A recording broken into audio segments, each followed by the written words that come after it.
Hello everyone. Today my group and I are going to be presenting our topic, Nanozyme-Based Colorimetric Biosensing of Uric Acid for Hyperuricemia.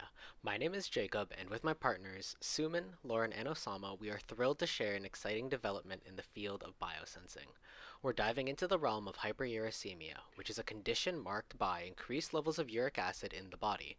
This is often linked to issues such as gout, kidney disease, cardiovascular disease, and tumor lysis syndrome. Our mission? To develop a rapid, user-friendly diagnostic tool to detect hyperuricemia using nanozyme-based colorimetric detection by analyzing uric acid levels in saliva. Our aim is to help catch some of these dangerous conditions, as the first step to solving any problem is to identify, detect, and diagnose it. Join us on this journey as we take you through the science of it, our methodology, and its related complications. First, let's talk about the chemical reaction behind this biosensor. The basis is on redox reactions, where we have a chromogenic substrate called TMB that turns blue when it is oxidized and it is colorless in its reduced form. The partnering chemical in this reaction is hydrogen peroxide, where its reduction leads to the oxidation of TMB. Hydrogen peroxide can be reduced by peroxidase enzymes, but the functions of enzymes vary with different conditions such as temperature, pH, and incubation time, which is a drawback in sensitivity for biosensors. In this project, we use gold nanoparticles that act like hydrogen peroxidase, hence the term nanozyme.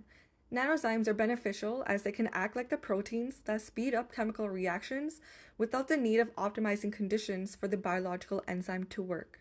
These nanozymes, with diameters ranging from 10 to 40 nanometers, were synthesized by citrate reduction, which was adapted from the Turkovich method.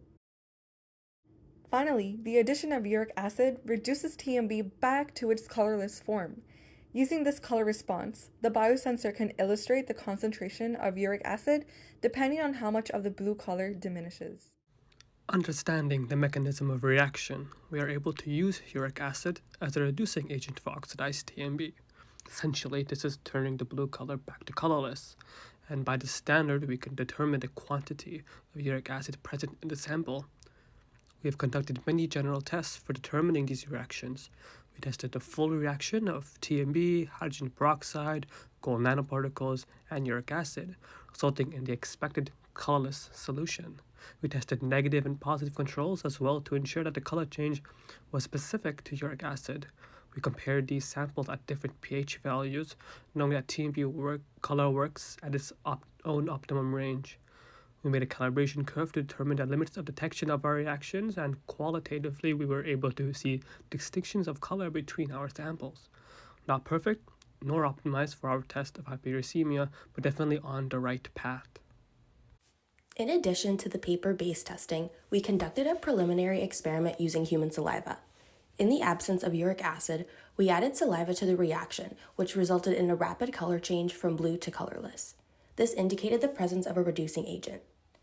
While this does suggest that a compound in saliva effectively reduces the TMB, further tests are required to conclusively identify if uric acid is responsible for that change. Moving towards the goal of creating a market-ready sensor involves additional considerations. Apart from continued bench testing, it's essential to conduct market research, outline a preliminary business model, and ensure adherence to regulatory standards before any potential commercialization. While challenges and further optimization is acknowledged, our project provides valuable insights into the synthesis and application of gold nanoparticles for colorimetric assays, paving the way for future advancements in point-of-care diagnostics for hyperuricemia.